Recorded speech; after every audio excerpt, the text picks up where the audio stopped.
साथियों नमस्कार, जय हिंद। आज हम बात कर रहे हैं सिलेबस के बारे में कि इन जो आगामी जो भर्तियां हैं, इनमें सिलेबस चेंज होगा या यथावत रहेगा। तो मैं आपको 2 तरीकों से बातें समझाऊँगा कि यथावत रहेगा या बदलेगा। लेकिन मैं इतना सो क्लियर कह देता हूँ कि सिलेबस चेंज होगा। जी हाँ साथियों, किस प्रकार होगा, कैसे होगा, हम देख लेते हैं एक बार। ये 6 तारीख की न्यूज़ है, 6/1/2024 की। तो इसमें दिया गया है कि अभ्यर्थियों का सवाल है कि नए जिलों का नोटिफिकेशन जारी है, चुनाव पुराने जिलों से हुए हैं, हम किसे सही माने, किसे सही माने।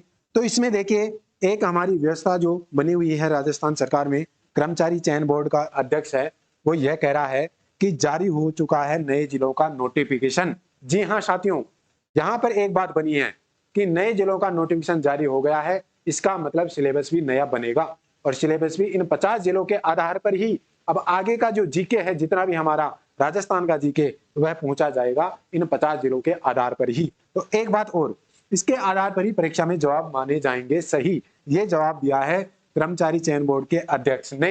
एक बात तो यहाँ पर क्लियर हो गई है, ठीक है। दूसरी बात और मैं क्लियर करूं कि आपकी बहुत सारी भ्रांतियां हैं सिलेबस को लेकर कि सिलेबस चेंज होगा नहीं होगा। सारी बातें आज मैं क्लियर तरीके से कह देना चाहता हूं कि सिलेबस बिल्कुल चेंज होने वाला है। क्यों होने वाला है, और सुन लीजिए इसका प्रूफ। एक प्रूफ तो मैंने बता दिया। आप तो ये भी मान सकते हैं कि अखबारबाजी होती है वो थोड़ा नेगेटिव मोड में भी हो जाती है कभी कभी, लेकिन ये तो नेगेटिव मोड में नहीं है बिल्कुल भी। जी हाँ साथियों, क्यों नहीं है?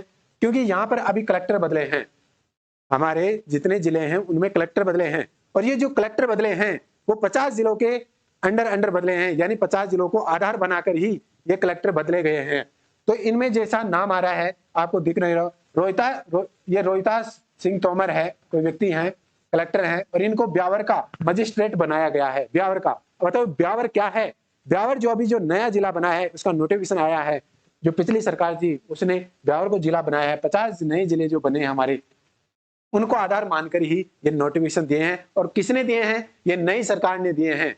जो नई सरकार बैठी है, भजनलाल जी की सरकार, उन्होंने ये जो बदलवाए हैं कलेक्टर, ठीक है। और देखिए, जोधपुर दक्षिण से भी उन्होंने उत्सव कौशल को यहाँ पर लगाया गया है। तो बोलिए, क्या जोधपुर दक्षिण जिला नहीं है ये जिला?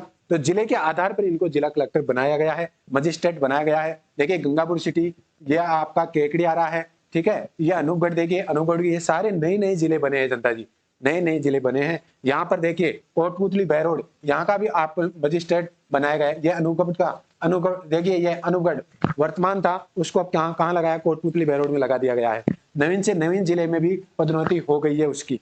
तो यहाँ पर एक बात क्लियर समझ में आती है कि सिलेबस तो बिल्कुल चेंज होगा, चाहे एग्जाम वो कोई सा हो, चाहे फर्स्ट ग्रेड हो, चाहे वो सेकंड ग्रेड हो, और चाहे वो आपका रीट या रीट मेंस हो, आपका थर्ड ग्रेड एग्जाम हो, सिलेबस चेंजेबल होगा और बिल्कुल चेंज होगा। सरकार इस पर अभी रिव्यू कमेटी का गठन कर रही है और कमेटी में बात बनी है, और ये सिलेबस आपको कुछ ही दिनों में, जैसे जैसे नोटिफिकेशन आने लग जाएंगे, वैसे वैसे सिलेबस भी आपके जारी हो जाएंगे और सिलेबस में बदलाव देखने को मिलेगा। यानी आपको अब जो पढ़ना है वह 50 जिलों को आधार मानकर ही पढ़ना है। आप किसी संस्था से पढ़ें, किसी कोचिंग से पढ़ें, या किसी गाइड से पढ़ें, या आप कहीं आपके जो नोट्स बनाए हैं नए 50 जिलों के, उनके अनुसार पढ़ें। आपको उन्हीं के अनुसार ही तैयारी करनी है। जो लास्ट में गहलोत सरकार ने 3 जिले बनाए थे, उनमें अभी कोई चेंजेबल नहीं है, केवल 50 जिलों की रूपरेखा के अनुसार ही आपको अब तैयारी करनी है, ठीक है। यहाँ तक बातें हो गई हैं, ये मैंने आपको प्रूफ दिए हैं और अच्छे प्रूफ दिए हैं आपको, ठीक है। हाँ, ऑथेंटिक प्रूफ हैं, इन्हीं को आधार मानकर